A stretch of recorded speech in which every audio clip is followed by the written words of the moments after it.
उद्योगों के बारे में और औद्योगिक नीति,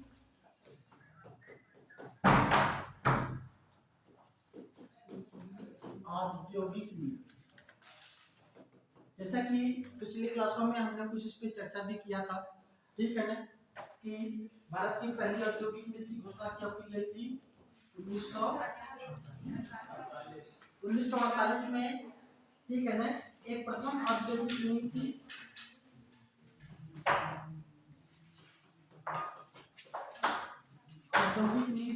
प्रथम औद्योगिक नीति कब प्रारंभ की गई थी? फिर हमने आपको बताया था कि द्वितीय औद्योगिक नीति जब हम बात करते हैं, इसकी द्वितीय औद्योगिक नीति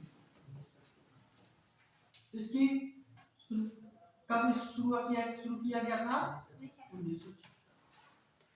फिर 1977 में औद्योगिक नीति आई। फिर जो आप लोगों को नई औद्योगिक नीति के बारे में पढ़ना था, नई औद्योगिक नीति, जिसे आज हम लोग पढ़ेंगे औद्योगिक नीति 1991। इसके बारे में हम लोग थोड़ा सा बात करेंगे, ठीक है ना। इसके बारे में बात करेंगे। फिर उद्योगों के वर्गीकरण के बारे में भी बात करेंगे, औद्योगिक उत्पादन के बारे में हम लोग बात करेंगे। तो कई आज मेजर पॉइंट हम लोग यहाँ पे डिस्कस करने वाले हैं, ठीक है ना। तो नई औद्योगिक नीति जो 1991 की आई, इस औद्योगिक नीति की कुछ अपने कैरेक्टर थे। उस कैरेक्टर में हम लोग देखेंगे, ठीक है ना, क्या क्या चीजें थी। तो पॉइंट करते हुए आगे बढ़िएगा।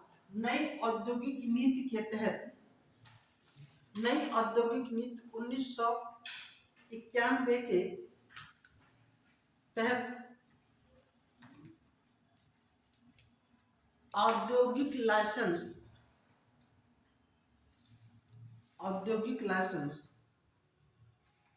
को धीरे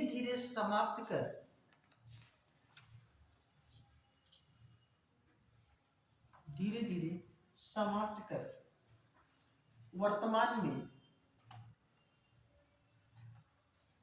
5 क्षेत्रों में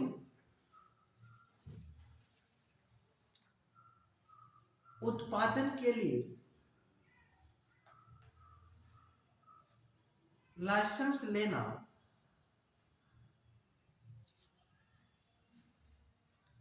अनिवार्य है।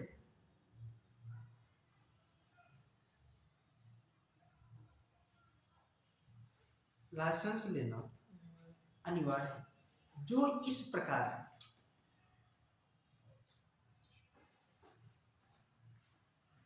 ठीक है, वे कौन कौन से उद्योग हैं जहां पे उद्योग लगाने के लिए लाइसेंस लेने की आवश्यकता है और बाकी क्षेत्रों में लाइसेंस लेने की आवश्यकता अब नहीं।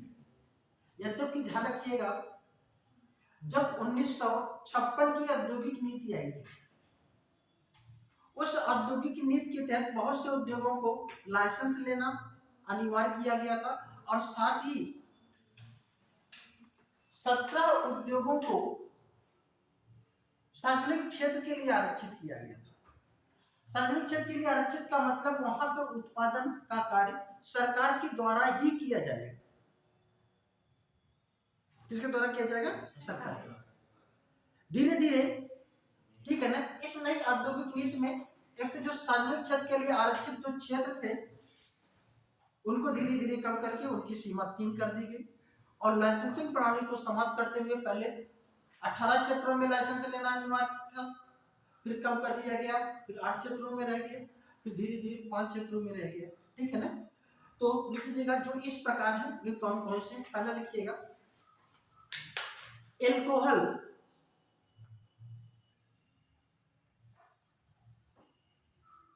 पेय युक्त पदार्थ, एल्कोहल पेय युक्त पदार्थ,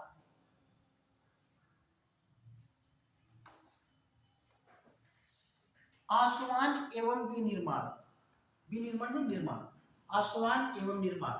मतलब यहाँ पे हम कहें शराब की बिक्री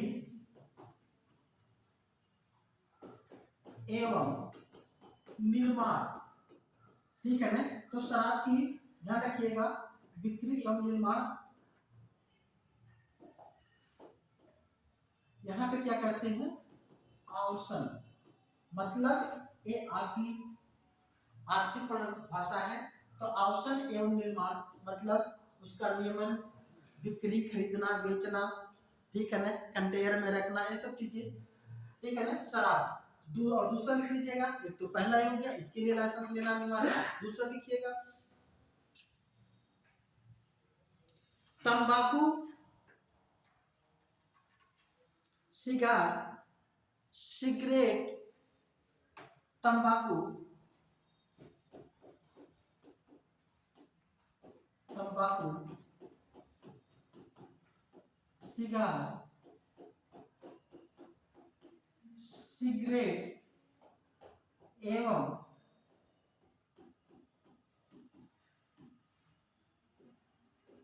तंबाकू से बने उत्पाद, तंबाकू से बने उत्पाद, इनके लिए किया गया। अगला लिख लीजिएगा तीसरा, इलेक्ट्रॉनिक्स, एरोस्पेस एवं रक्षा के साज सामान। कौन कौन से हैं, इलेक्ट्रॉनिक्स, इलेक्ट्रॉनिक्स,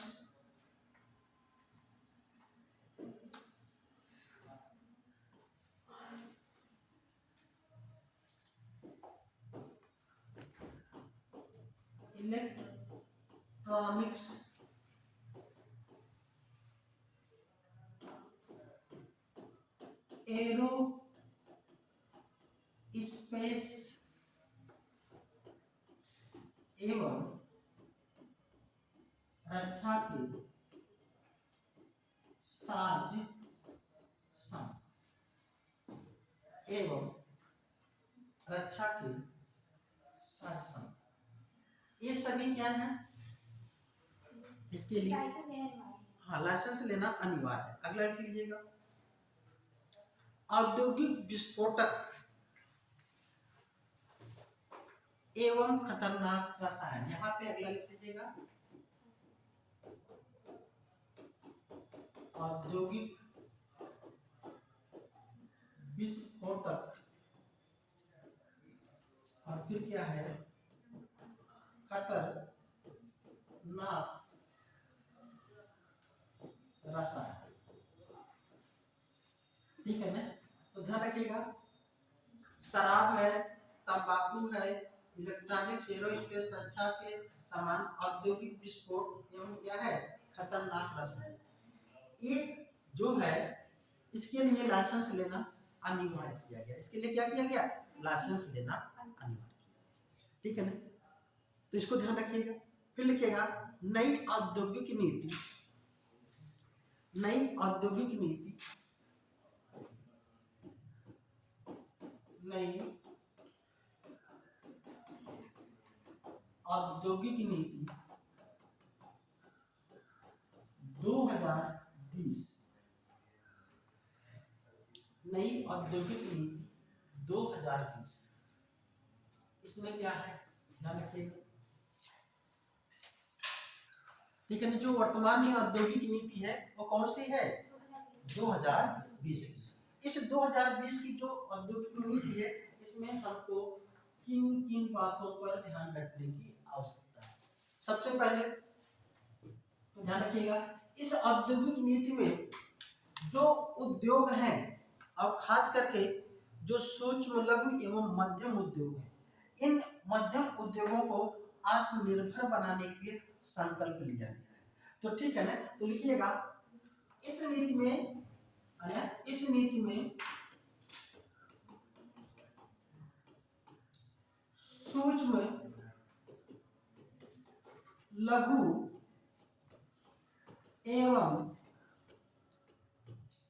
मध्यम उद्योगों को आत्मनिर्भर बनाने का लक्ष्य निर्धारित किया गया है।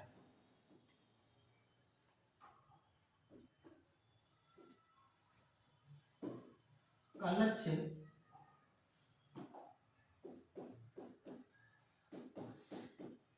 निर्धारित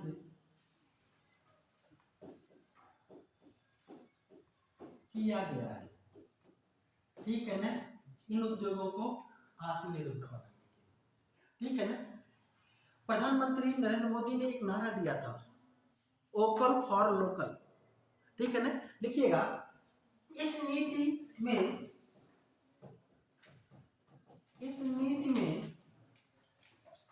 वोकल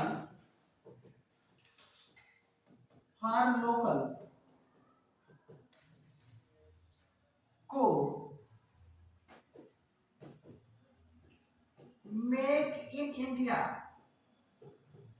मेक इन इंडिया के साथ जोड़ दिया गया है। इसको भी ध्यान में रखिएगा।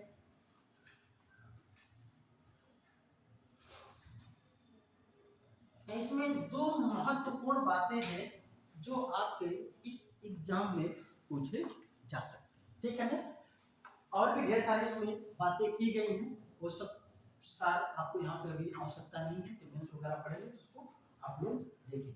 ठीक है ना, अब हेडिंग डालिएगा,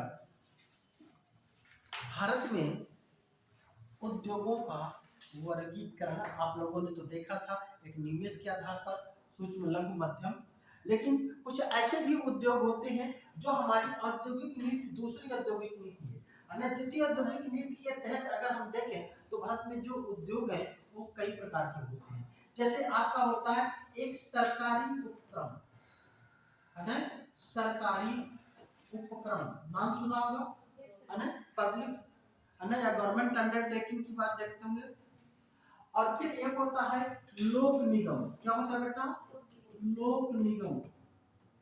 और एक होता है सरकारी। ठीक है ना, सरकारी कंपनी। ये ध्यान रखिएगा, इन सब में एक बेसिक अंतर होता है, उस अंतर को आप लोग समझ लें। कभी यूपीएससी में या यूपीपीसीएस में के एग्जाम में आ जाए कि लोक निगम, है ना, लोक निगम जितनी कंपनियां हैं उनकी निम्नलिखित में से कौन सी विशेषताएं नहीं, या कौन सी कंपनी, है ना, लोक निगम कंपनी के अंतर्गत शामिल नहीं है ना, या कौन सी कंपनी सरकारी कंपनी के अंतर्गत है और कौन सी कंपनी, है ना, सरकारी उपक्रम के अंतर्गत है, या सरकारी उपक्रम की जो कंपनियां हैं उनके बीच में क्या अंतर है, क्या डिफरेंस है, इस चीज को आप थोड़ा सा यहाँ पे समझते हुए चलें। ठीक है ना, बता दें इसको, अंतर को, डिफरेंस को। ठीक है ना, बार बार आप देखते हैं तो अगर आपको फोकस किसी कंपनी पे करना है तो आपको समझना पड़ेगा कि वो कंपनी कैसी कंपनी है, उसके क्या कैरेक्टर होंगे और उसके क्या होंगे और उसके क्या कैरेक्टर होंगे। ठीक है ना, तो सबसे पहले तो लिखिएगा सरकारी उपक्रम। सरकारी उपक्रम क्या होते हैं?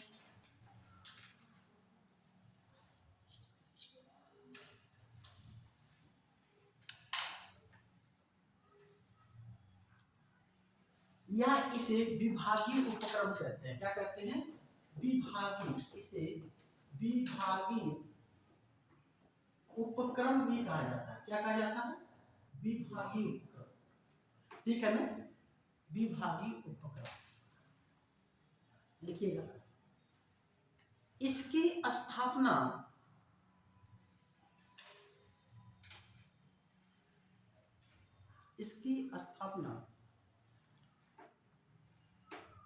संबंधित मंत्रालय के द्वारा की जाती है। मंत्रालय के द्वारा की जाती है।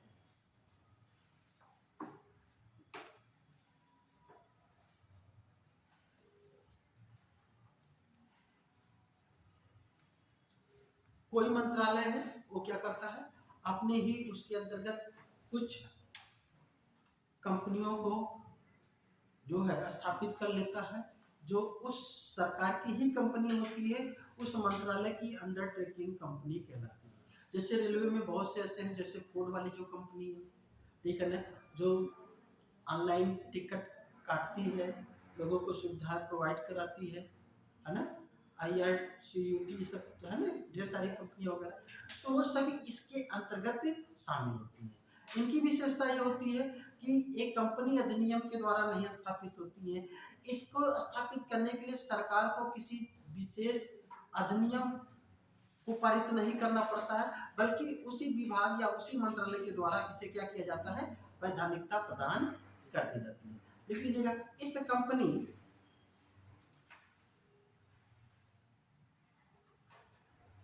के कार्य का संचालन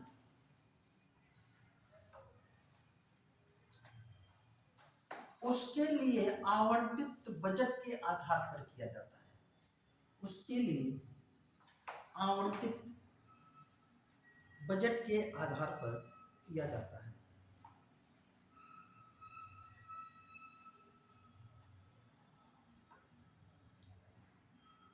इन कंपनियों को ऋण लेने और देने पर प्रतिबंध होता है। मतलब इनको ये कहीं से अलग से ऋण लेकर के अपना विस्तार करें, ये नहीं कर सकती। ऋण लेने और ऋण देने पर प्रतिबंध होता है।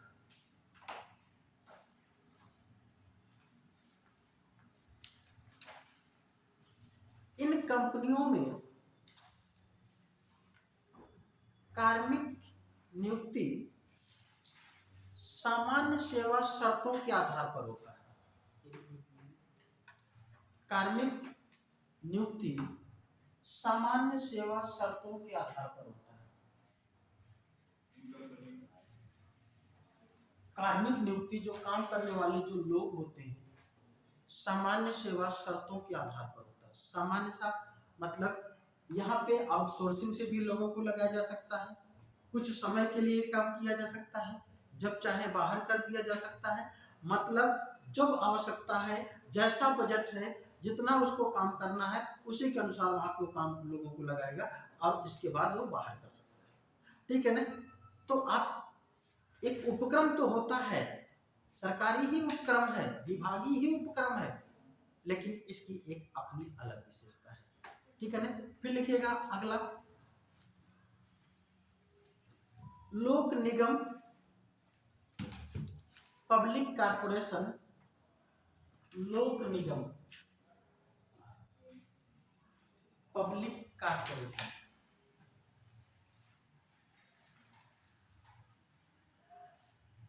ठीक है, इसके बारे में समझिएगा। लिखिएगा, इसकी स्थापना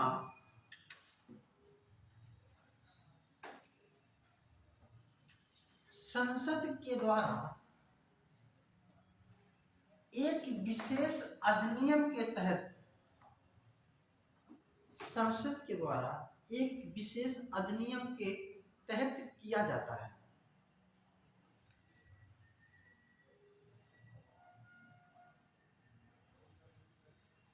एक विशेष अधिनियम के तहत किया जाता है।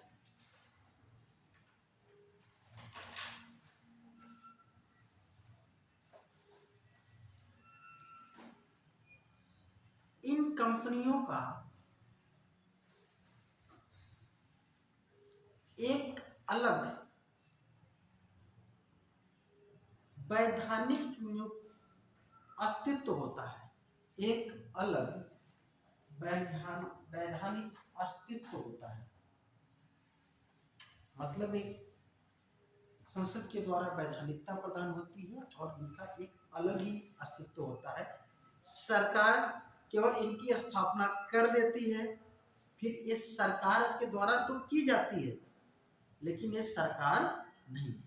ठीक है ना, है तो सरकार, लेकिन इनका अपना एक अलग ही जो है स्वतंत्र अस्तित्व होता है। फिर लिख लीजिएगा, इस कंपनियों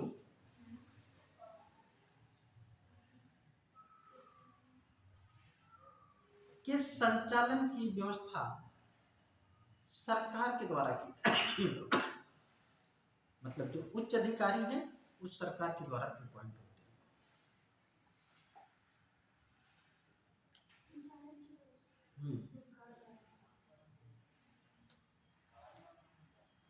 किंतु इनका संचालन स्वतः ही होता है।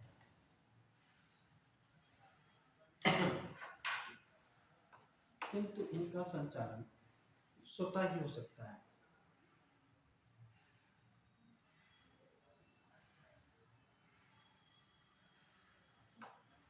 इस प्रकार की कंपनियां ऋण ले सकती हैं और दे सकती हैं। मतलब ये अपनी पूंजी जुटा सकती हैं। इस प्रकार की कंपनियां ऋण ले सकती हैं,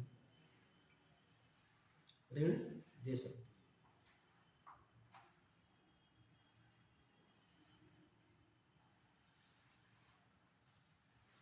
इन कंपनियों में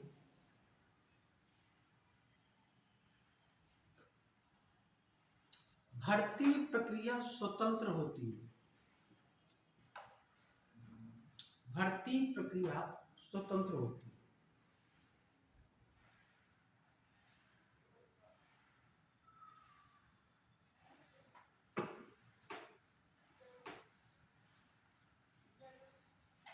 इसमें सेवा एक समझौता होता है। इसमें सेवा एक समझौता होता है।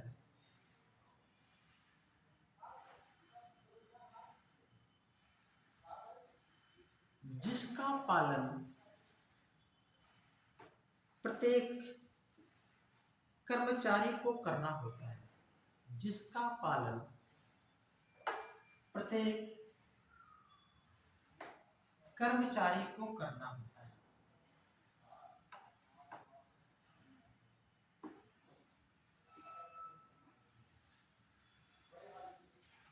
जिसका पालन प्रत्येक कर्मचारी को करना होता है। फिर लिखिए, इन कंपनियों पर सरकार का नियंत्रण अपेक्षाकृत कम होता है।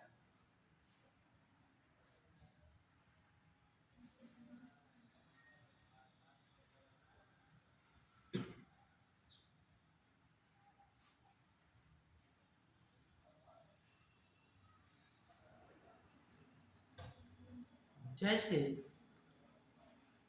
एनटीपीसी, ओएनजीसी, एनटीपीसी, ओएनजीसी नाम सुनते होंगे। एनटीपीसी में वैकेंसी आई है, ओएनजीसी में वैकेंसी आई है। ये है क्या? जैसे national thermal power corporation, NTPC का फुल फॉर्म होता है national thermal power corporation. ONGC का oil and natural gas corporation, ठीक है ना, oil and natural gas corporation. ध्यान रखिएगा इनके बारे में। इनकी प्रवृत्ति क्या है समझिएगा, तो यहाँ पे कभी नौकरी भी करना भी आसान होगा। और जो है यहाँ से क्वेश्चन आएंगे, लोक निगम की प्रमुख विशेषताएं निम्न है, या इनमें से कितने सही हैं। जैसा क्वेश्चन अब बन रहा है तो पहला, दूसरा, तीसरा सही है, दूसरा, चौथा सही है, यानी कि ऐसे ही क्वेश्चन बनते हैं। तो सबसे पहले तो इसकी स्थापना कौन करता है? संसद के द्वारा की जाती है। कंपनी अधिनियम 1956 के तहत नहीं होता है। किसी विभाग, किसी मंत्रालय के द्वारा इसकी स्थापना नहीं होती है। बात समझ रहे हैं? और इसका जो अस्तित्व होता है स्वतंत्र होता है। हाँ, सरकार इसको संचालित करती है। सरकार इसकी एक यूनिट है, इकाई है, सुपरविजन करती है, ऊपर रहती है। वो क्या करती है, एक यहाँ पे क्लास 1 क्लास 2 का ऑफिसर वहां पे अपॉइंट कर देती है, जो उसका मुख्य कार्यकारी अधिकारी बना देती है। बस इसके बाद बाकी काम वो करवाता है। बाकी काम क्या करवाता है? वो करवाता है। इस कंपनी के अंतर्गत क्या है, ठीक है, इसमें सरकार का नियंत्रण अपेक्षाकृत कम होता है। केवल नियंत्रण तो ही ऊपर के लोगों पे हो सकता है ना, उसका ट्रांसफर करना, उसको ये करना कि ऐसे करिए वैसे करिए, वहां तक हो सकता है। इनमें जब वैकेंसी आती है, इस कंपनी में जब लोगों को अपॉइंट करना होता है, तो सरकार की जो तंत्र है उन तंत्रों के द्वारा यहाँ पे अपॉइंटमेंट नहीं है। यहाँ पे भर्ती प्रक्रिया क्या होती है, स्वतंत्र होती है।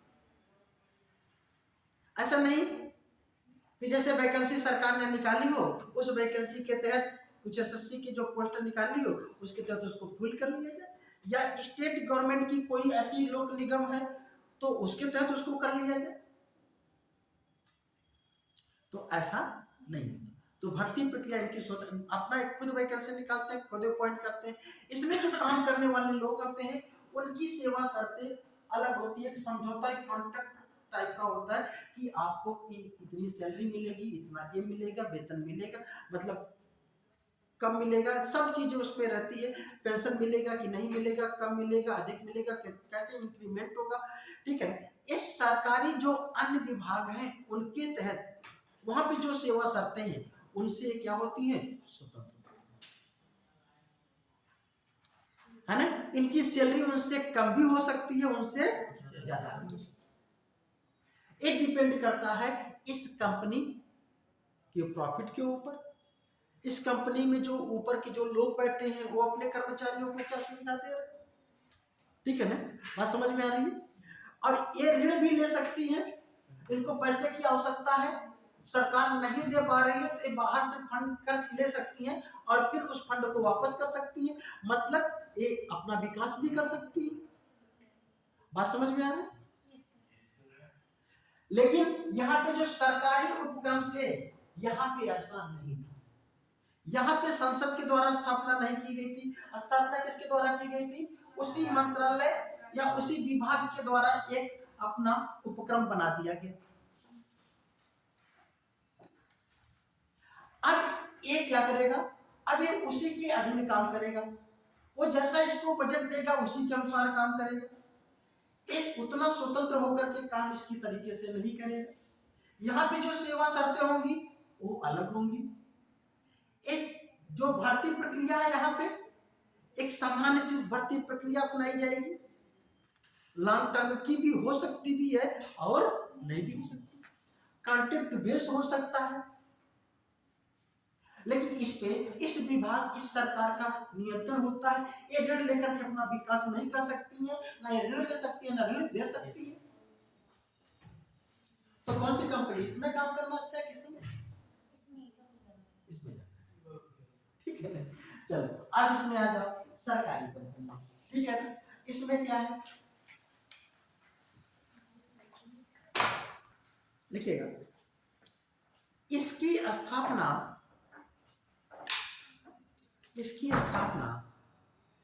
भारतीय कंपनी अधिनियम 1956 के द्वारा की जाती है। भारतीय कंपनी अधिनियम 1956 के द्वारा की जाती है।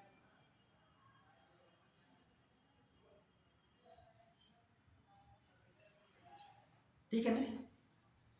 अब ध्यान रखिएगा, कंपनी अधिनियम 1956 के तहत, ठीक है ना, कुछ कंपनियां रजिस्टर्ड होती है।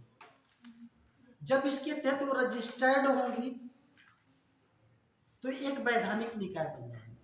क्या बन जाएंगी, वैधानिक।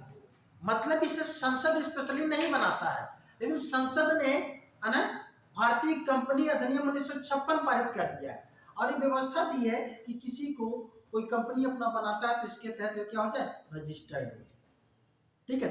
और जब ये रजिस्टर्ड हो जाती है तो ये भी तो क्या हो गया, कानूनी ही तो हो गया, क्योंकि सरकार के कानूनों के तहत रजिस्टर्ड हो रही है। लिख लीजिएगा, यह एक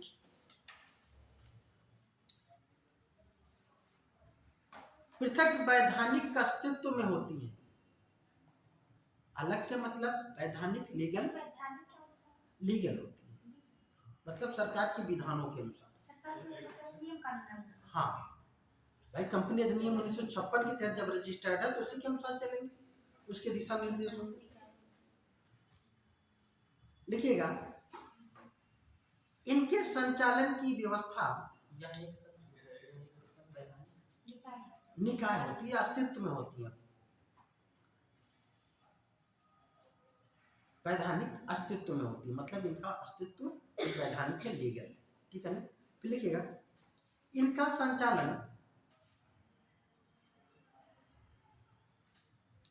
सरकार के द्वारा की जाती है,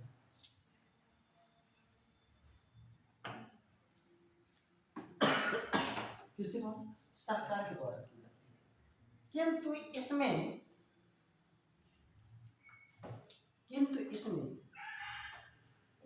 निजी निवेश हो सकता है, निजी भागीदारी या निजी निवेश या भागीदारी हो सकती है।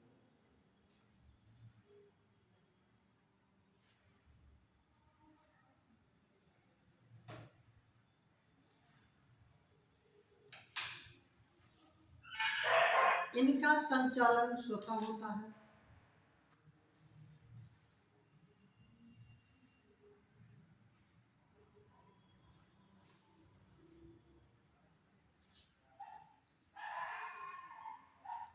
यह कंपनी उधार ले सकती है और दे सकती है,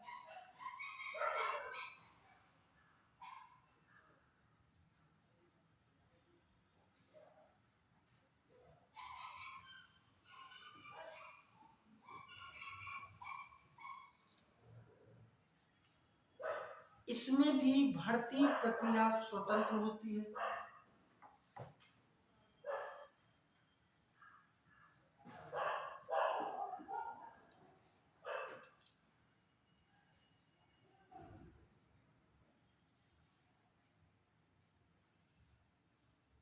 इसमें भी भर्ती प्रक्रिया स्वतंत्र होती है।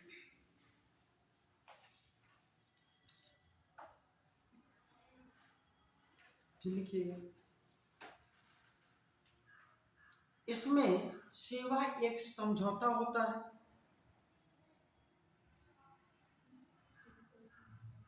इसमें सेवा एक समझौता होता है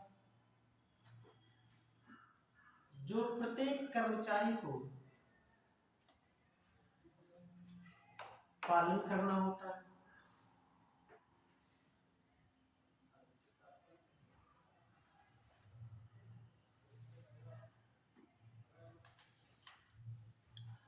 इन कंपनियों पर अपेक्षाकृत सरकार का नियंत्रण ज्यादा होता है,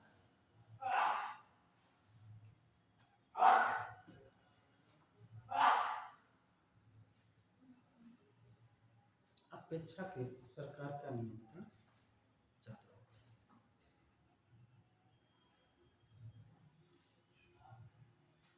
SAIL SAIL steel authority of India limited, SAIL भेल आदि, सेल भेल आदि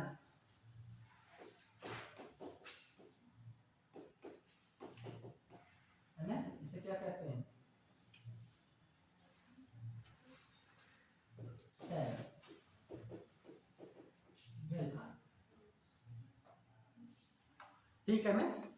ये सभी क्या है? ये सभी सरकारी कंपनी के अंतर्गत आते हैं।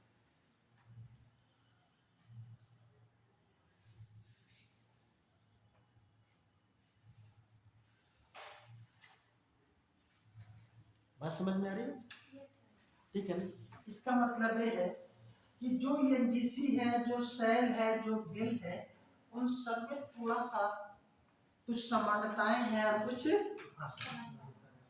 ओएनजीसी को, एनटीपीसी को हम लोग निगम कहते हैं, या हम उसे क्या कहते हैं? पब्लिक कॉर्पोरेशन कहते हैं।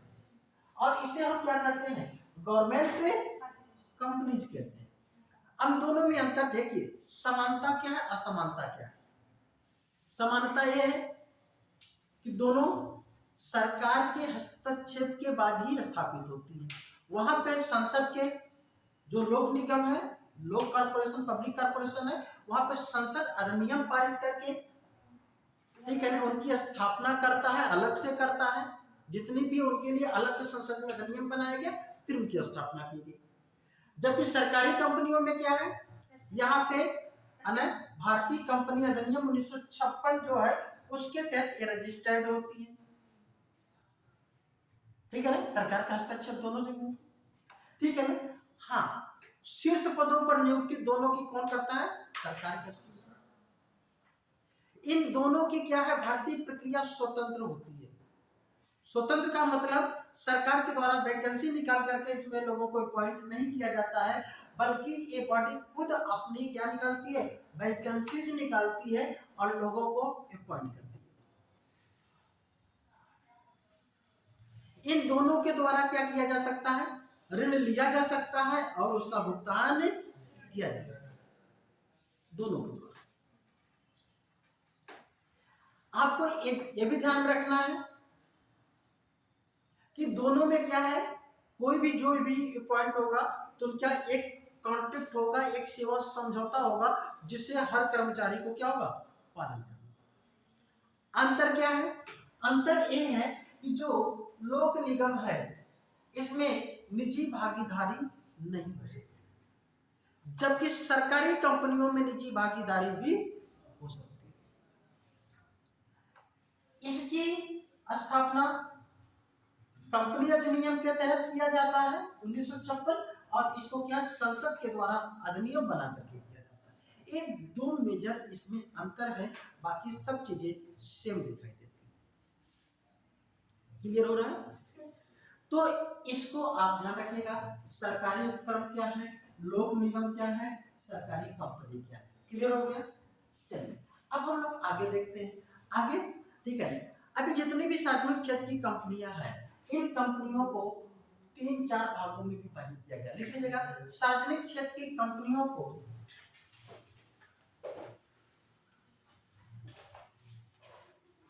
सार्वजनिक क्षेत्र की कंपनियों को उनके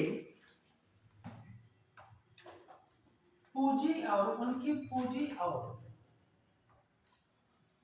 टर्नओवर के आधार पर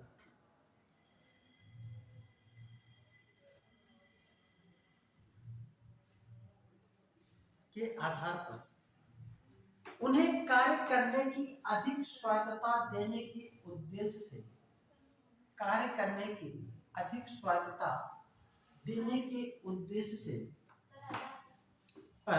उन्हें कार्य करने की अधिक स्वायत्तता देने के उद्देश्य से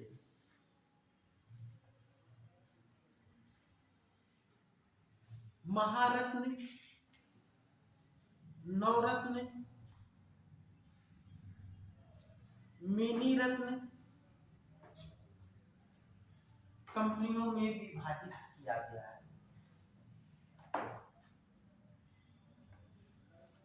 कंपनियों में विभाजित किया गया है। ये नवरत्न कंपनी क्या होती है? किस कंपनी को नवरत्न कंपनी का दर्जा, किस कंपनी को महारत्न का दर्जा और किस कंपनी को मिनी रत्न कंपनी का दर्जा दिया जाता है, हम लोग थोड़ा सा इसके बारे में बात करें। ठीक है, सबसे पहले लिखिएगा नवरत्न। सबसे पहले नवरत्न,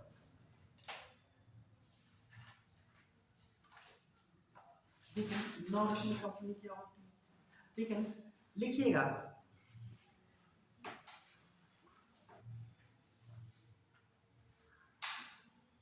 सार्वजनिक उपक्रमों को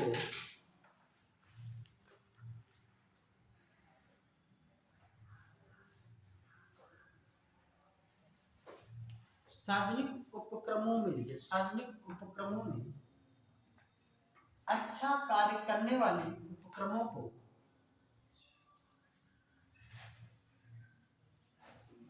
1997 में 1997 में पहली बार 1997 में पहली बार और अधिक स्वायत्तता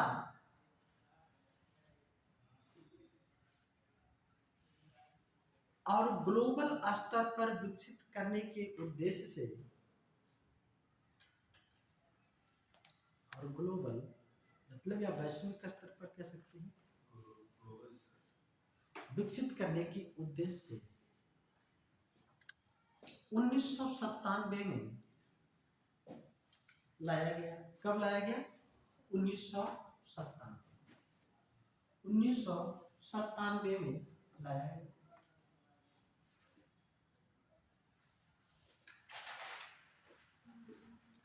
देखिएगा, नवरत्न कंपनी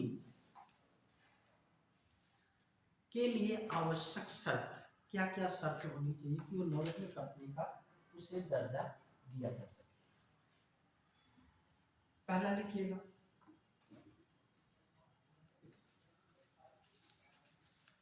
उसका वार्षिक लाभदेयता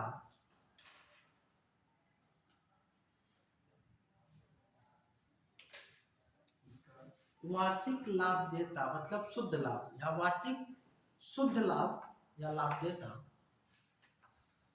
कम से कम 500 करोड़, उससे अधिक ही होना चाहिए, कम से कम 500 करोड़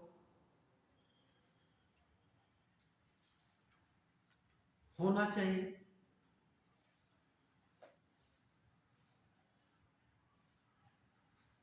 अगला पॉइंट, वार्षिक कितना होना चाहिए? 500। ठीक है ना।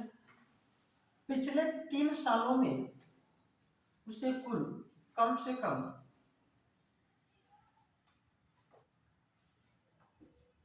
15,000 करोड़, वहां पे 5 था, अब उसका 3 साल में बढ़ गया, कम से कम 15,000 करोड़ का लाभ अर्जित किया हो। तो मतलब पिछले 3 सालों से वो लाभ की स्थिति में, लाभ अर्जित किया हो।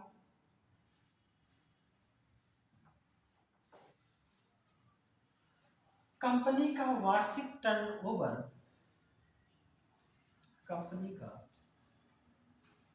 वार्षिक टर्नओवर 25,000 करोड़ रुपए, एक साल में जो आया पैसा गया। टर्नओवर का मतलब जो आता है जाता है, ठीक है ना। और देखिए, हम कहीं भी कोई भी कंपनी लगाते हैं, सीधी सी बात है, उससे हमको कुछ फायदा होता है आया, और कुछ हम खर्च कर देते हैं, यही तो होता है ना। इस आय और व्यय के बीच में जो हम बचा लेते हैं वही हमारा लाभ होता है। तो आय आया और गया तो बहुत हो सकता है, बहुत आया और बहुत चला गया, लेकिन लाभ कितना मिल रहा है? देख, आपकी कम से कम टर्नओवर कितना होना चाहिए? कम से कम 25,000 करोड़ का टर्नओवर हो। दूसरी चीज है, कम से कम एक साल में क्या हो? 5,000 करोड़ रुपए, 500 नहीं 5,000 करोड़ रुपए वो बचा लेता हो। कितना है? 5,000 करोड़। और लगातार 3 सालों से वो क्या है? वो लाभ में हो, और प्रत्येक वर्ष कम से कम 5 करोड़ है, तो अगले 3 वर्षों में कितना हो जाएगा? 15 करोड़ का उसको लाभ मिला हो। तो ऐसी कंपनियों को नवरत्न कंपनी का दर्जा प्रदान किया जा सकता है। एक कम से कम है, इससे अधिक और भी, जितना भी हो वो एक अलग की बात है। अच्छा, अब नवरत्न कंपनी का इन्हें दर्जा दे दिया जाएगा तो क्या होगा? ठीक है ना। अभी तो 2 कंडीशन हो गई, और कंडीशन क्या लिखिएगा? यह कंपनी शेयर बाजार में लिस्टेड हो, शेयर बाजार में सूचीबद्ध हो, शेयर बाजार में सूचीबद्ध हो,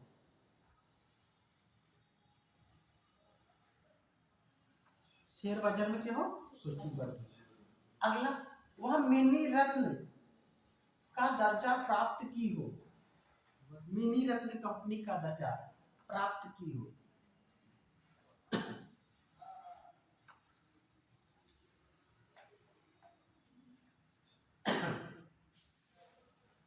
अच्छा, अगर एक कंडीशन किसी भी कंपनी को, तो नवरत्न कंपनी हो जाएगी। अच्छा, नवरत्न कंपनी हो जाने से उस कंपनी को क्या फायदा होगा? मान लीजिए वो कोई पब्लिक कॉर्पोरेशन है या सरकारी कोई कंपनीज है, यही दो ही तो होंगी, ठीक है। तो उनको फायदा क्या होगा? उनको फायदा ये होगा कि वो बिना सरकार की अनुमति से कहीं पे भी वे निवेश कर सकती हैं, लेकिन उनकी भी एक सीमा होगी। लिख लीजिएगा, इन कंपनियों को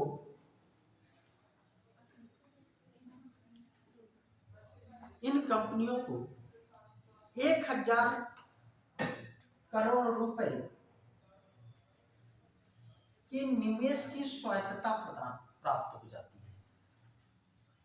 निवेश की स्वायत्तता प्राप्त हो जाती है, मतलब निवेश किया, सरकार से औपचारिकता लेने की आवश्यकता नहीं।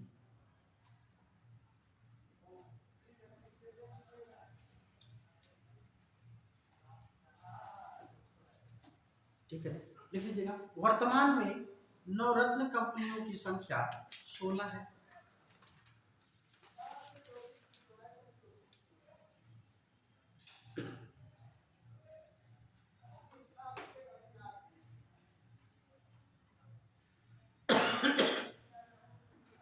अब लिखिएगा, महारत्न कंपनी क्या है? महारत्न कंपनी, महारत्न कंपनी। हाँ, इसमें पूछने की क्या जरूरत है, कोई नहीं। ठीक है, महारत्न कंपनी, तो महारत्न कंपनी में, ठीक है ना, लिखिएगा, महारत्न कंपनी 2010 में अस्तित्व में आई। कब? 2010 में।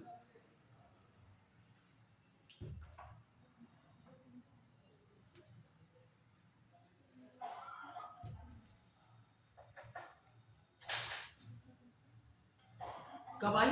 2010 में। ठीक है ना, देखिएगा, महारत्न कंपनी के लिए शर्तें, क्या शर्त होगी कि किसी कंपनी को महारत्न कंपनी का दर्जा दिया जाएगा।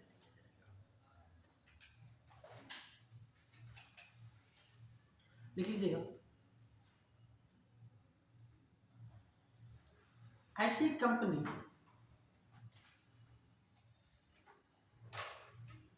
जिसका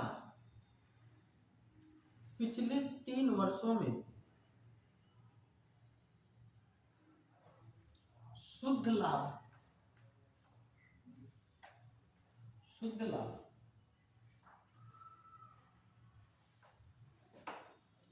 25,000 करोड़ रुपए से अधिक हो,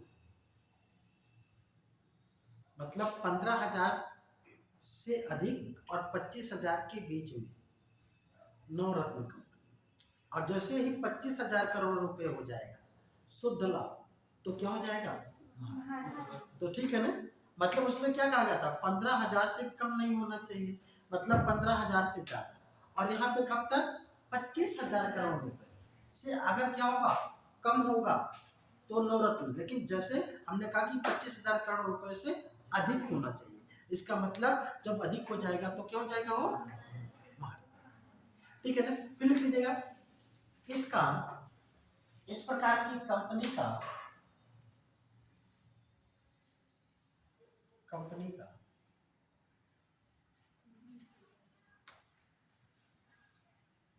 वार्षिक लाभ कम से कम 5,000 करोड़ से कम ना हो।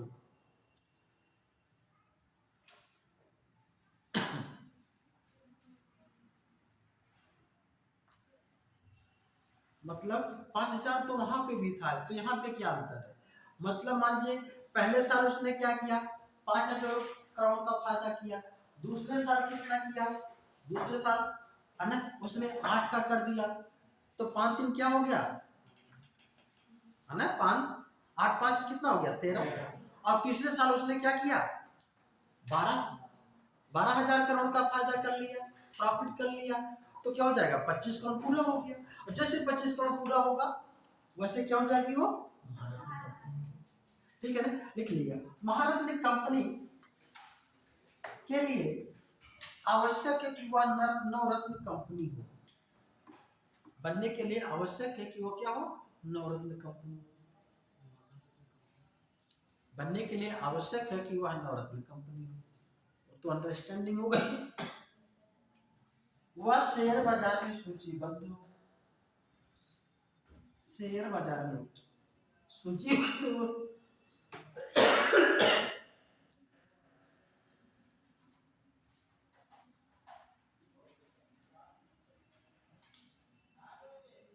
ठीक है ना। एक कंडीशन शेयर बाजार में क्या हो, सूचीबद्ध। ठीक, अब इसमें एक चीजें और लिख लीजिएगा कि दूसरी लाइन से महारत्न कंपनियों को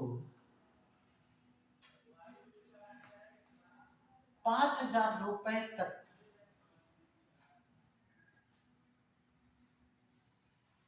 5,000 रुपए तक के निवेश की स्वायत्तता होती है। मतलब 5,000 रुपए तक का निवेश कर दें, 5,000 करोड़ रुपए तक के निवेश की स्वायत्तता होती है। जबकि नवरत्न कंपनियों में कितना था,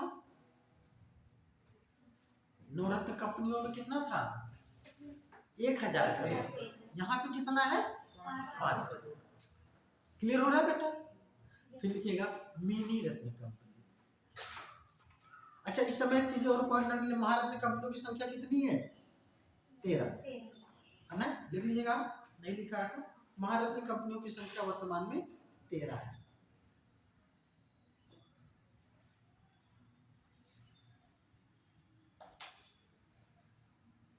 लिखिएगा मिनी रत्न कंपनी, कौन सी, मिनी रत्न कंपनी।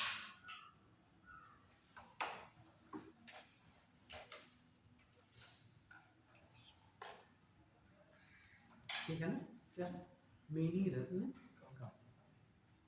लिख लीजिएगा मिनी रत्न कंपनी, मिनी रत्न कंपनी, मिनी रत्न कंपनी 1997 में अस्तित्व में आई।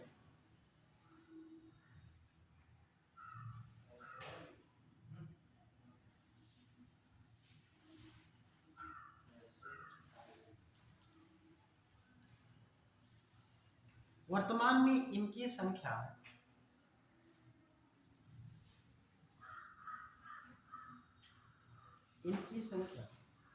74 है।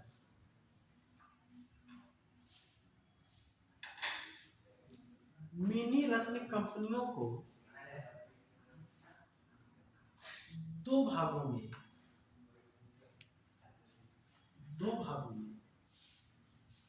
मिनी रत्न 1, मिनी रत्न 1, हाँ, मिनी रत्न 1 और मिनी रत्न 2 में विभाजित किया गया है। मिनी रत्न 1 और मिनी रत्न 2 में विभाजित किया गया है।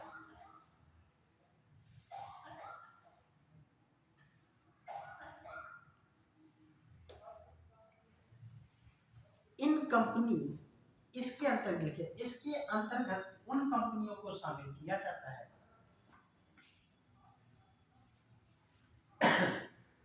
जो लगातार 3 वर्षों से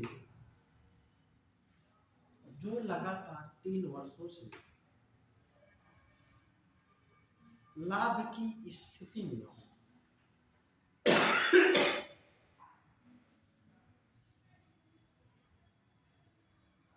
लाभ की स्थिति में, ठीक है ना, बात समझ रहे हैं।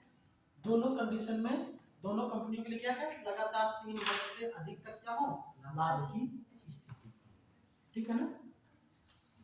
तो लिख लीजिएगा कि दूसरी लाइन से ऐसी मिनी रत्न कंपनी,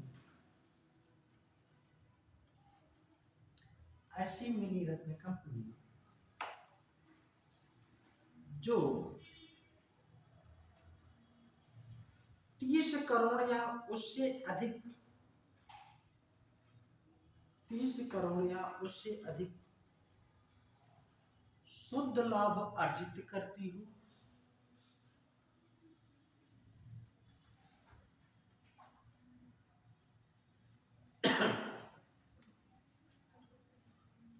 अर्जित करती हो।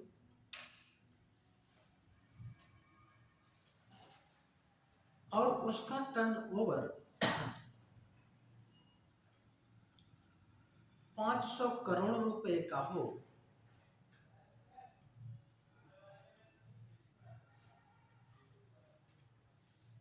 मिनी रत्न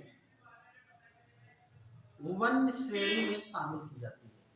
मिनी रत्न वन श्रेणी में शामिल की जाती है। हाँ, मतलब मिनी रत्न वन है, मतलब मिनी रत्न वन, मिनी रत्न टू, दो भाग की है ना कंपनियां, तो मिनी रत्न वन में शामिल की जाती है। ठीक है ना। अगर इतना नहीं है तो क्या होगी, मिनी रत्न टू में शामिल होगी। तो किसमें शामिल होगी, मिनी रत्न टू। लेकिन ध्यान रखिएगा, मिनी रत्न कंपनियों को ये तो एक इंगित करता है कि ये लाभ की स्थिति में है। इनकी स्थिति मिनी रत्न टू की तुलना में मिनी रत्न जो वन है उसकी स्थिति और भी बेटर है।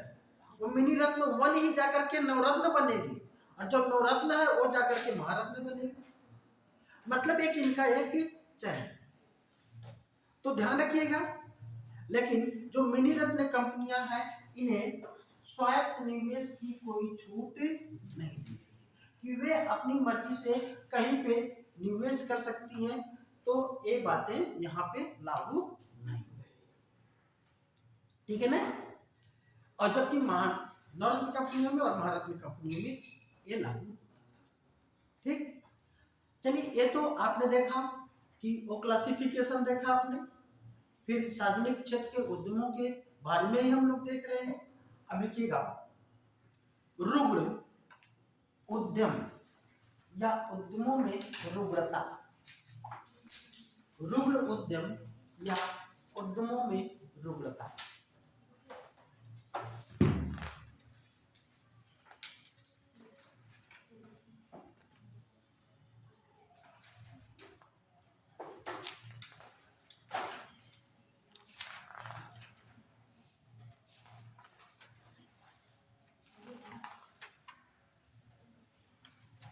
चलिए, रुग्ण उद्यम किसे कहते हैं? रुग्ण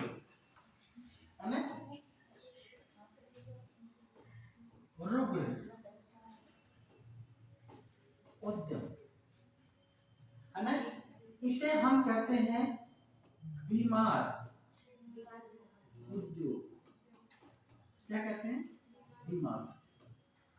ठीक है ना, क्या कहते हैं? बीमार। इसे इंग्लिश में कहते हैं सिकनेस इंडस्ट्री। क्या कहते हैं? Sickness industry. इन उद्योगों को रुग्ण उद्योग की श्रेणी में रखा जाता है। रुग्ण उद्योग किन्हें कहा जाता है, ध्यान रखिएगा, बहुत अच्छे से समझते हुए चलिएगा। अक्सर रुग्ण उद्योगों की बातें आती हैं। ये रुग्ण उद्योग क्यों बने, कैसे बने, थोड़ी सी हम उसकी भूमिका पे इसलिए चलते हैं जिससे कि वह आपको याद करने में, समझने में आसान है। अभी आप देख रहे हैं हमारे देश में जो नवरत्न कंपनी, महारत्न कंपनी, मिनी रत्न कंपनी की जो एक कैटेगराइज किया गया, कब किया गया? 1997 में किया गया। इसका मतलब जो नई आर्थिक नीति आई, उस नई आर्थिक नीति के तहत हमारे देश में उद्योगों में निवेश बढ़ा और वहां पे विकास की संभावनाएं बढ़ने लगी, और वहां पे फिर हम लोग प्रोत्साहित होकर के ये सब चीजें करने लगे। इसके पहले ये सब चीजें नहीं होती थी। क्यों नहीं होती थी, उसके पीछे हम लोग थोड़ा सा और देखते हैं, है ना। हमारे देश में ध्यान रखिएगा, जब हमारा देश स्वतंत्र हुआ तो उस स्वतंत्रता के पहले तक हमारे देश में कोई भी उद्यम या हम कहें सार्वजनिक क्षेत्र में उद्यमों की जो संख्या थी वो ना के बराबर, इक्का दुक्का थे वो कि ना ही के बराबर समझिए। ठीक है ना, कोई उद्यम सरकारी क्षेत्र में नहीं था। जब देश स्वतंत्र हुआ तो देश की स्वतंत्रता के बाद देश में जो हमारा संविधान है, उस संविधान में एक लोक कल्याणकारी राज्य की स्थापना की बात है ना। लोक कल्याणकारी राज्य की स्थापना कब होगी? जब आम जनता को वो वस्तुएं उपलब्ध कराई जा सके जो उनके लिए आवश्यक हो, वो भी अच्छी और सस्ती, अच्छी भी हो और सस्ती भी हो। इस उद्देश्य से लोक कल्याण को बढ़ाने के लिए सरकार ने इस क्षेत्र में कदम रखना प्रारंभ किया और ढेर सारे ऐसे उद्यम थे सरकार की पहले से ही हमारे देश में थी कि समाजवादी विचारधारा थी, ठीक है ना। यहाँ पे कल्याणकारी राज्य की स्थापना की बात थी तो सरकार की जिम्मेदारी ये बढ़ गई,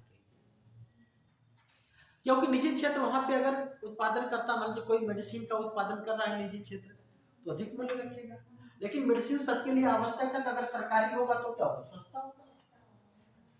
कोई ऐसी आवश्यक वस्तु है जिसके बिना काम नहीं चलता है, तो निजी क्षेत्र उत्पादन करेगा तो महंगा होगा, सरकारी करेगा तो सस्ता कर सकता है।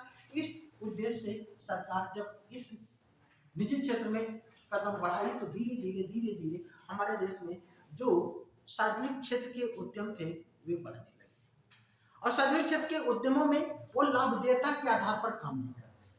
जितने भी सार्वजनिक क्षेत्र के उद्यम थे वे लाभदेयता के आधार पर नहीं, बल्कि क्या है, अधिकतम सामाजिक कल्याण के आधार पर काम करते। कई उद्देश्य था, सस्ते में उपलब्ध हो, लोगों को रोजगार मिले, लोगों की आय बढ़े, ये सब भी था। तो इन उद्यमों में जब लोग काम करने लगे तो काम करने की एक प्रवृत्ति होती है लोगों की। आज भी मानसिकता ऐसी बनी हुई है कि सरकारी काम है तो सैलरी समय पे मिल जाएगी, सैलरी लेना है, अच्छी सैलरी मिलेगी, काम नहीं करना काम मतलब सरकारी नौकरी का मतलब काम नहीं करना है, सैलरी लेना, एक जैसे आम धारणा लोग बना लेते हैं। ऐसे ही वहां पे भी ऐसी धारणा बनती रही और लोग सरकारी नौकरियों में तो जाने तो लगे, लेकिन काम उतनी लगन के साथ, तन्मयता के साथ नहीं करते थे कि जितना कि करना चाहिए। साथ ही उन उद्योगों में जहां पे वे अपॉइंट थे, जहां पे वे नियोजित थे, वहां पे क्या है, दबाव बना करके अपने वेतन को भी बढ़ाने का हमेशा कोशिश करने लगे। उनके यूनियन बन गए, यूनियन बाजी होने लगी और देखते ही देखते 1980 के दशक में हमारे देश में ढेर सारे ऐसे उद्योग थे जहां पे यूनियन बाजी के कारण वहां पे क्या हुआ, ताला लगने लगा, मिल फैक्ट्रियां बंद होने लगी, क्योंकि उन्हें अपना वेतन बढ़ाना है, काम नहीं करना है। 4 दिन हड़ताल पे चले गए, हड़ताल पे अगर 4 दिन चले गए तो उस महीने में 4 दिन का जो कंपनी का नुकसान होगा कौन देगा, कहां से बढ़ा देगी, नहीं हो पाएगा ना। तो ध्यान रखिएगा 1976 में व्यापक परिवर्तन किया गया संविधान के 42वें संशोधन के द्वारा, और फिर उसमें जो कामगार हैं इनको कंपनियों में, कंपनी के प्रबंधन में शामिल करने की व्यवस्था दी कि एक प्रबंधन में भी ये शामिल। प्रबंधन का मतलब अब जितने भी यूनियन होते थे उस यूनियन के अध्यक्ष, महासचिव, कुछ लोग जो मुखिया लोग होते थे वे कंपनी के मैनेजमेंट के साथ बैठते थे और कंपनी पे फिर वहां पे पूरी बातें होती थी कि कितना प्रॉफिट हुआ, कितना लॉस हुआ, हमारी आगे की क्या स्ट्रेटजी है, हम इस समय वेतन बढ़ा सकते हैं कि नहीं बढ़ा सकते हैं। उस पे इस तरीके से जब बातें होने लगी और फिर लोग जो जिम्मेदार लोग थे उन लोगों ने भी कंपनी की बेबसी को समझा कि अभी अगर हम इसको बढ़ा लेंगे तो कंपनी घाटे में चलेगी, तो सैलरी समय पे नहीं मिल पाएगी, तो और भी समस्याएं बढ़ेंगी, आगे कंपनी बंद हो सकती है, कंपनी घाटे में चल रही है। भाई बेरोजगार होने से मतलब अच्छा तो कम से कम पैसा मिल रहा है। इस श्रीमती इंदिरा गांधी के समय में ऐसा कुछ हुआ, लेकिन ध्यान रखिएगा उसी 1980 के दशक में बेटा, कब 1980 के दशक में हमारे देश में ढेर सारी ऐसी कंपनियां थी जो घाटे में चलने लगी। घाटे में चलने लगी मतलब अब आपको ध्यान में रखना है, एक रुग्ण कंपनी क्या है, ऐसी कंपनियां जो लगातार 3 वर्षों से घाटे में चले। लिख लीजिएगा रुग्ण कंपनी क्या होती है, ऐसी कंपनियां जो लगातार 3 वर्षों से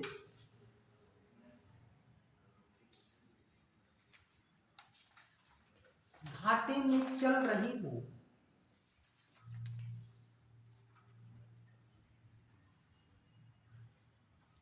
3 वर्षों से घाटे में चल रही हूं और उन्हें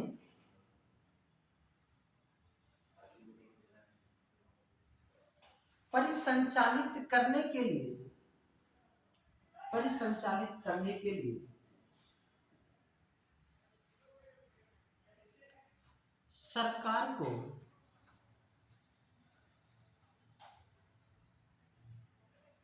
बार बार वित्त पोषण की आवश्यकता हो, वित्त पोषण करने की आवश्यकता हो, वित्त पोषण करने की आवश्यकता हो।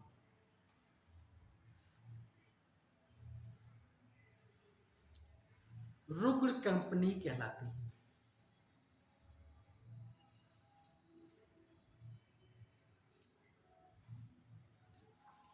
और ध्यान रखिएगा, ये रुग्ण कंपनियां भारत में विकसित होने का एकमात्र कारण केवल यूनियनबाजी नहीं था, बल्कि उसके पीछे और भी कारण यह था कि हमारे देश में टेक्नोलॉजी का अभाव था, पूंजी का अभाव था, आधुनिकीकरण की प्रक्रिया उसमें अच्छे से नहीं की जा रही, जिससे परिणाम यह हो रहा था कि लागत बढ़ रही थी और लाभ कम हो रहा था। किसी भी कंपनी में अगर लागत बढ़े और लाभ कम हो तो सीधी सी बात है वो फायदे में नहीं, किसमें होगा? घाटे में। फायदे में होने के लिए क्या करना पड़ेगा? हमको कुछ करके लागत को कम करना पड़ेगा। लागत कम कब कैसे होगी? टेक्नोलॉजी का यूज करेंगे। उसमें पूंजी की आवश्यकता है, तो पूंजी कैसे लेकर के निवेश किया जाए, तो पूंजी का निवेश नहीं हो पा रहा था, ठीक है, क्योंकि पूंजी का इस तरीके की हमारी जो इकोनॉमी थी एक तरीके से क्लोज्ड इकोनॉमी, ठीक है ना, बहुत ज्यादा मतलब आयात निर्यात तो होता था लेकिन बहुत व्यापक स्तर पर हमारा जो बाजार है वो खुला हुआ नहीं था। उसी ही दौरान जब हमारे देश में ऐसी स्थितियां आई तो भारत सरकार के द्वारा, ठीक है ना, बार बार विश्व बैंक से जो है या और भी जो आर्थिक संस्थाएं हैं उनसे फंडिंग की रिक्वायरमेंट की गई। उन लोगों ने कहा कि हम बार बार आपको फंड कैसे दें। इसी ही दौरान ध्यान रखें, विश्व बैंक के द्वारा एलपीजी मॉडल को लाया गया। एलपीजी मॉडल, एक कहा जा रहा था कि उन लोगों को ऋण दिया जाए जो एलपीजी मॉडल को अपनाए। एलपीजी मॉडल क्या था? हमने आपको बताया था एलपीजी मॉडल। आपके बेटा जब 5 ईयर प्लान पढ़ रहे थे तो 8वीं पंचवर्षीय याद है आपको? तो हमने बताया था एल फॉर क्या होता है? लिबरलाइजेशन, जिसे हम कहते हैं उदारीकरण। क्या कहते हैं? उदारीकरण। पी फॉर प्राइवेटाइजेशन होगा, जिसे कहते हैं निजीकरण। जी फॉर ग्लोबलाइजेशन होगा, जिसे क्या कहते हैं? इन्हें जो है अप्रत्यक्ष रूप से लागू करने की बात है। भारत सरकार से कहा जाए तो आप इसे लागू कर लीजिए, आपकी जो समस्या है फंडिंग की बहुत कम हो जाएगी। कैसे कम हो जाएगी? उदारीकरण का मतलब होता है कि सरकार अपने देश में औद्योगिक विकास के लिए जो भी नीतियां अपनाए, उदार नीतियां अपनाए, मतलब जैसे अपने उद्योगों के लिए अपना रहा है वैसे विदेशी उद्योगों के लिए भी अपनाए। अब हमारे उद्योग में तो घाटे चल रहे हैं, टेक्नोलॉजी का अभाव है, पूंजी का अभाव है, सरकार उन पे टैक्स नहीं लगा रही है या कम ले रही है, उनको पैसे का पोषण कर रही है, और कोई विदेशी कंपनी आए और ये उम्मीद करे कि हमको टैक्स ना देना पड़े, तो ये हमारे देश के हित में है? नहीं। अगर हम उसके ऊपर टैक्स नहीं लगाएंगे, उसको प्रतिबंधित नहीं करेंगे, उसको रोकेंगे नहीं, तो क्या होगा? तो वो कंपनी हमारे देश में आएगी, क्योंकि हमने उदारीकरण की नीति को अपनाया है। तो कह रहे थे कि उदारीकरण की नीति अपनाइए, जिससे कि विदेशी उद्योग हमारे देश में स्थापित हो। तो उन्होंने कहा कि आप उद्योग की क्यों चिंता कर रहे हैं? दूसरे लोग जाएंगे, उद्योग लगाएंगे, उत्पादन करेंगे, आपके देश की जनता को सब सामान उपलब्ध होगा, सस्ते में उपलब्ध होगा। उपलब्ध तो होगा, लेकिन हमारा जो उद्योग है वो चौपट हो जाएगा। बात समझ रहे इस चीज को? फिर कहा निजीकरण को अपनाइए। सरकार ने कहा कि क्यों आप जो है बार बार उद्योगों के विकास के लिए फंडिंग की बात करते हैं, आप निजीकरण को बढ़ावा दीजिए ना। और निजीकरण को बढ़ावा देंगे तो उससे क्या होगा, उससे आपको पूंजी नहीं लगानी पड़ेगी। जो निजी क्षेत्र वो पूंजी लगाएगा, लेकिन एक कल्याणकारी राज्य हमारा है ना देश। अब निजी क्षेत्र क्या करेगा, वो सामाजिक लाभ के आधार पर काम करेगा नहीं, वो अधिकतम लाभ के आधार पर, उसको जितना अधिक लाभ होगा उतना वहां पे काम करने की कोशिश करेगा, वो वस्तुओं का मूल्य अधिक से अधिक रखने की कोशिश करेगा, करेगा कि नहीं। तो क्या निजी क्षेत्र को बढ़ा देने से वस्तुएं सस्ती मिलेंगी? नहीं। तो ये क्या देश के हित में था? नहीं था। उस समय की रिक्वायरमेंट थी। वैश्वीकरण का मतलब होता है पूरे देश की अर्थव्यवस्था को, पूरे विश्व की अर्थव्यवस्था को एक साथ जोड़ देना। एक साथ जोड़ देना का मतलब कि किसी भी देश में वस्तुओं के आवागमन पर किसी भी प्रकार का कोई भी प्रतिबंध ना हो। प्रतिबंध कैसे लगता है, किसी भी वस्तु के एक दूसरे देश में सरकार प्रतिबंधित कर दे कि नहीं हम मंगवाएंगे या हम नहीं बेचेंगे, ठीक है ना, एक प्रतिबंध हो गया। या उसकी वस्तु पर टैक्स लगा दे सरकार तो प्रतिबंध हो जाएगा। तो इस वैश्वीकरण के मतलब के द्वारा वस्तुओं को हम आवागमन पे रोक नहीं, जबकि इसके पहले किया जाता था। इसके पहले जब तक हम लोगों ने 1991 में जब तक एलपीजी मॉडल को नहीं अपनाया था, तब तक हम लोग वस्तुओं के आवागमन पर हम लोग एक कर लगाते थे जिसे सीमा कर कहते थे। क्या कहते थे? सीमा कर। अब उसे सीमा कर को ना लगाने की बातें हो रही थी कि एलपीजी मॉडल अपनाइए तो सीमा कर आप नहीं लगाएंगे। बात समझ रहे बेटा? लेकिन क्या हुआ कि एलपीजी मॉडल को उन्हें, भारत सरकार को मजबूरी में एलपीजी मॉडल को अपनाना पड़ा, ठीक है ना। उससे फायदा भी हुआ, बहुत फायदा हुआ। अच्छा, अब इसके लिए हमारे देश की पहली बात तो इकोनॉमी व्यवस्था, बैंक की व्यवस्था, वित्तीय स्थिति मजबूत हो, जिससे कि हम उनका सामना कर सके, टेक्नोलॉजी हम प्रयोग कर सके, लागत लगा सके, सब चीजें मजबूत होनी चाहिए ना। तो ये कई चीजों का प्रभाव पड़ रहा था। उस समय टेक्नोलॉजी का अभाव था, पूंजी की कमी थी 1980 के दशक में, जिसकी वजह से हमारे देश में ये रुग्ण कंपनियां बहुत तेजी से बढ़ रही हैं। तो इस रुग्ण कंपनियों पर विचार करने के लिए इन्हें कैसे बाहर निकाला जाए, तो एक नारायण दत्त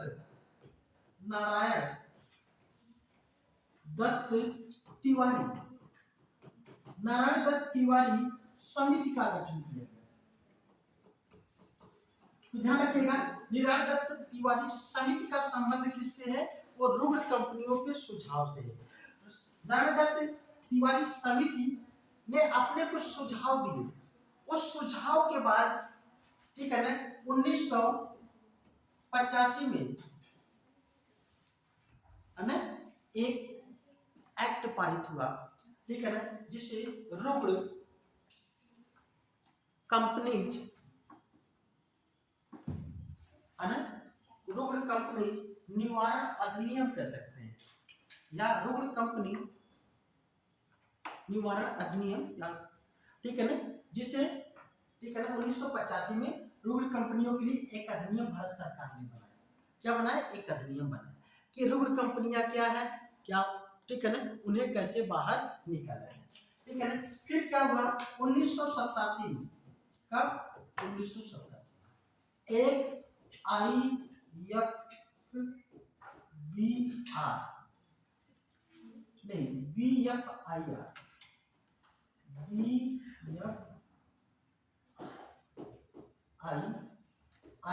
की स्थापना की। एक क्या? Board for finance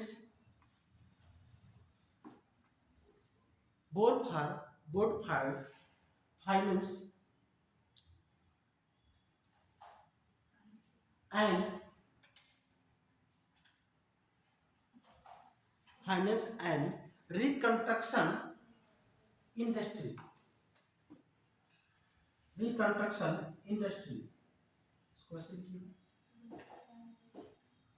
board for finance reconstruction industry, BFRI की स्थापना की, है ना। बोर्ड की स्थापना की, जो रुग्ण कंपनियों, जो रुग्ण कंपनियों को बाहर निकालने के लिए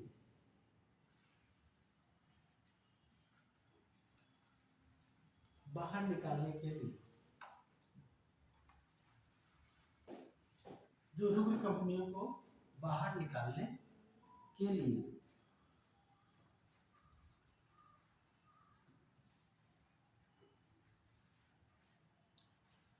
वित्त का पोषण करता था।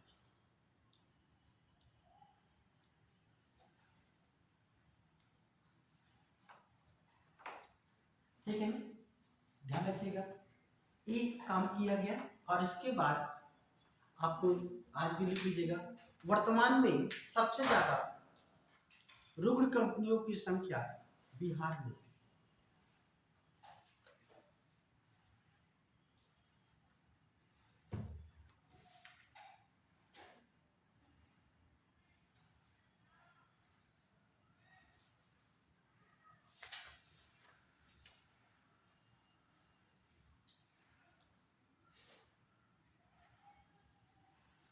कहाँ पे है? बिहार। अब चलिए लिखिएगा, भारत में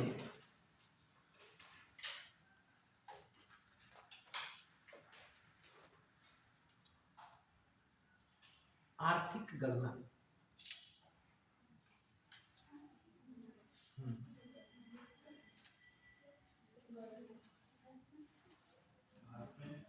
आर्थिक गणना, ठीक है ना। हम लोग आर्थिक गणना के माध्यम से ये देखेंगे कि उद्योग हमारे देश में कहाँ पर कितनी मात्रा में है। ठीक है ना, लिख लीजिएगा, छठी आर्थिक गणना 2014, आर्थिक गणना 2014 के अनुसार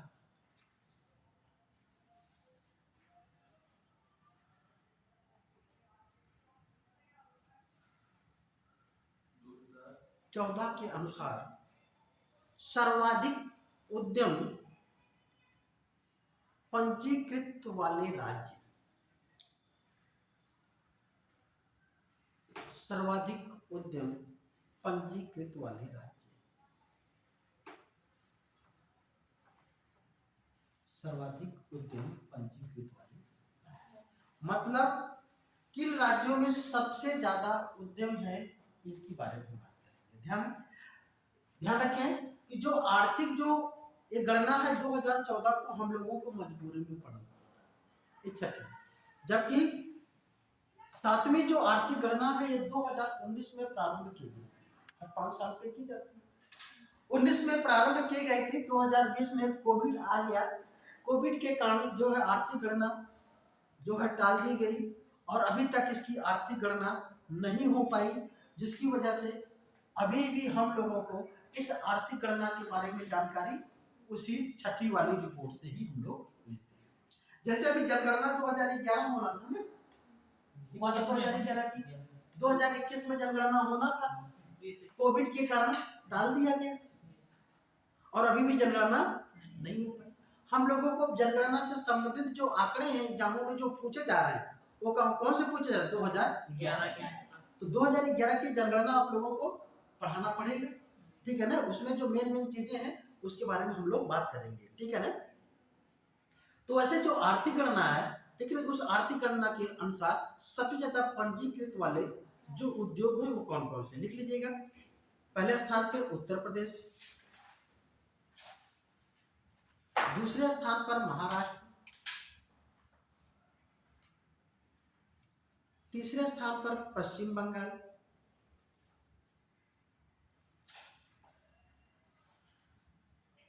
चौथे पे तमिलनाडु और पांचवें पे आंध्र प्रदेश।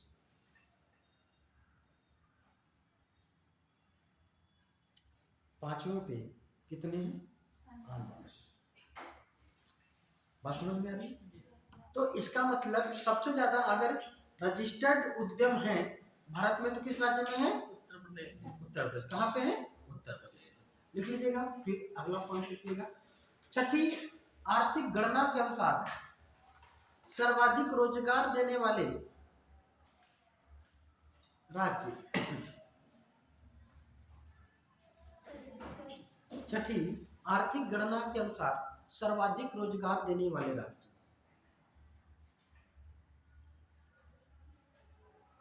यानी छठी आर्थिक गणना कब हुई थी? 2014 में, ध्यान रखिएगा, ब्रैकेट में वहां पे लिख लीजिएगा छठी आर्थिक गणना 2014, ठीक है ना। और इस चीज को भी मेंशन कहीं पर नोट कर लीजिएगा कि सातवीं आर्थिक गणना की शुरुआत 2019 में की गई थी, जो पूरी नहीं की जा सकी, ठीक है ना। जिससे कि कभी भी जब सातवीं आर्थिक गणना आपको कहीं पे भी आए तो आपके दिमाग में हो कि छठी तो बढ़ा है, सातवीं में क्या रिपोर्ट आई है। देखिए यहाँ पे क्या कुछ परिवर्तन हुआ है क्या, इसमें जो सीरीज है इनकी चेंज हुई है क्या, तो आपको याद होने में आसानी हो जाएगी, ठीक है ना। सर्वाधिक रोजगार प्रदान करने वाले राज्य, पहला लिख लीजिएगा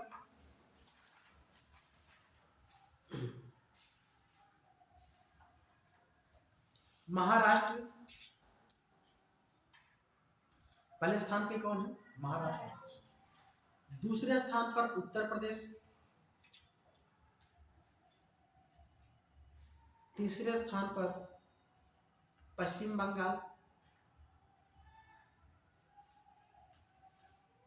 चौथे स्थान पर तमिलनाडु। और पांचवें स्थान पर गुजरात।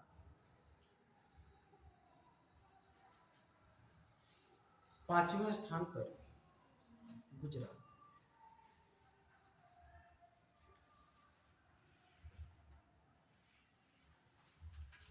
चलिए दूसरी लाइन से लिखिए। छठी आर्थिक गणना 2014 के अनुसार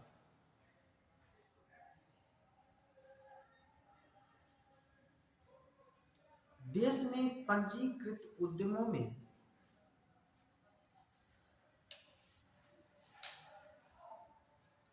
लगभग 60% उद्यम 59.9% है, ठीक है ना। तो लगभग 60 हो गए, 59.9 है। लगभग 60% उद्यम ग्रामीण क्षेत्रों में,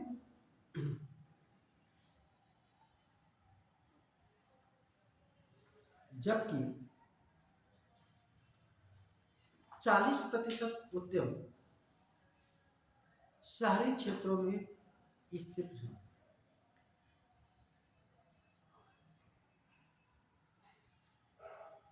शहरी क्षेत्रों में स्थित है,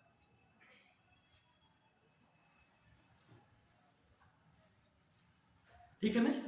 यहां तक क्लियर हो गया? किसी को कुछ पूछना है? अब हेडिंग डाल करके छोड़ दीजिए, है ना, क्योंकि कंप्लीट नहीं हो पाएगा, ठीक है ना। समय पूरा हो गया तो लिख लीजिएगा औद्योगिक उत्पादन सूचकांक। औद्योगिक उत्पादन सूचकांक।